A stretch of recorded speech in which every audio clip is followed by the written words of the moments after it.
മഹാത്മാഗാന്ധി ദേശീയ തൊഴിലുറപ്പ് പദ്ധതി അട്ടിമറിക്കാനുള്ള കേന്ദ്ര സർക്കാരിന്റെ നീക്കത്തിനെതിരെ CPM ഗുരുവായൂർ ലോക്കൽ കമ്മിറ്റിയുടെ നേതൃത്വത്തിൽ പ്രതിഷേധ പ്രകടനം സംഘടിപ്പിച്ചു. ഗുരുവായൂർ കിഴക്കേനടയിൽ CITU ഓഫീസ് പരിസരത്ത് നിന്ന് പ്രകടനം ആരംഭിച്ചു.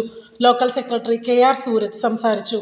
ദേശീയ തൊഴിലുറപ്പ് പദ്ധതി ആ പദ്ധതിയെ അട്ടിമറിക്കുന്നതിന് വേണ്ടിയിട്ടുള്ള പുതിയ ബില്ലുമായി രാജ്യം ഭരിച്ചുകൊണ്ടിരിക്കുന്ന നരേന്ദ്രമോദിയും കൂട്ടരും വന്നിട്ടുകൊണ്ടിരിക്കുകയാണ്. ഗാന്ധിയുടെ ഘാതകർ തന്നെ അദ്ദേഹത്തിൻ്റെ നാമധേയത്തിലുള്ള ഈ പദ്ധതിയെ തകർക്കുന്നതിന് വേണ്ടിയിട്ടുള്ള വലിയ ശ്രമം കുറേ കാലങ്ങളായി നമ്മുടെ രാജ്യം കണ്ടുകൊണ്ടിരിക്കുകയാണ്. നമുക്കറിയാം, അവർ അധികാരത്തിൽ വന്ന് 10 വർഷം പിന്നിടുമ്പോൾ 25,000 കോടി രൂപയോളമാണ് ഈ പദ്ധതിയിൽ നിന്ന് ഇതിനോടകം തന്നെ വെട്ടിക്കുറച്ചിട്ടുള്ളത്. ഇപ്പോൾ പുതിയ ബില്ല് നടപ്പിലാക്കുന്നതിൻ്റെ ഭാഗമായി 60% കേന്ദ്രവും 40% സംസ്ഥാനവും എന്ന നിലയിൽ അതിൻ്റെ എല്ലാ ഭാരവും സംസ്ഥാനത്തിന് കെട്ടിവെക്കുന്ന തരത്തിലുള്ള ഇടപെടലുകളുമായിട്ട് കേന്ദ്ര സർക്കാർ മുന്നോട്ട് പോയിക്കൊണ്ടിരിക്കുകയാണ്. ഉണ്ണി വാർനാട്ട്, KN രാജേഷ്, MK രമേശ്, ദേവിക ദിലീപ്, ആതിര രതീഷ് എന്നിവർ നേതൃത്വം നൽകി.